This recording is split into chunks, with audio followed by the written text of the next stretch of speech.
அந்த வட இந்திய தொழிலாளர்களும் நீங்க பேசணும் இல்லையா? அதுக்கு ஹிந்தி கத்துக்கணும். ஒரு அவனை தமிழகத்துக்கு சொல்லிட்டா இந்த தமிழ்நாட்டு மக்களின் மீது தொடுக்கப்பட்டிருக்கக்கூடிய போர் எதை படிக்கணும் படிக்கக்கூடாது நான் முடிவு பண்ணிட்டு போறேன். உனக்கு என்னடா வந்து சாமானிய மக்கள் கேட்கிறாங்க. இந்தி மொழியை கற்றுக்க விடாம இவங்க தடுக்கிறாங்க. அப்படி ஒருவேளை இந்த ஸ்கீமை அவங்க ஏத்துக்கிட்டாங்கன்னா, ஏத்துக்க மாட்டாங்க, ஏத்துக்கிட்டா அது பிற்காலத்துல என்ன மாதிரியான பாதிப்புகளை சார் கொடுக்கும்? நம்ம இதுல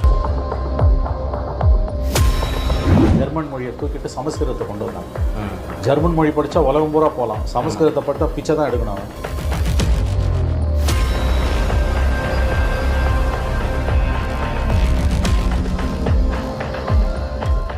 தமிழ்நிறம் நேயர்களுக்கு வணக்கம். இன்று நம் நிகழ்ச்சியில் மூத்த பத்திரிகையாளர் மணி அவர்கள் நம்மிடையே வந்து இணைஞ்சிருக்காங்க. அவங்களிடம் பேசலாம்.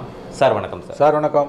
இன்னைக்கு ரொம்ப பரபரப்பாக பேசக்கூடிய ஒரு விஷயம் தமிழகத்துலன்னா, அந்த மும்மொழி கொள்கைக்கு எதிரான அந்த எதிர்ப்பு. திமுகவும் தங்களுடைய எதிர்ப்பை தெரிவிச்சிருக்காங்க, அதிமுகவும் எதிர்ப்பு தெரிவிச்சிருக்காங்க. தமிழகத்தில் இருக்கக்கூடிய பெரும்பான்மையான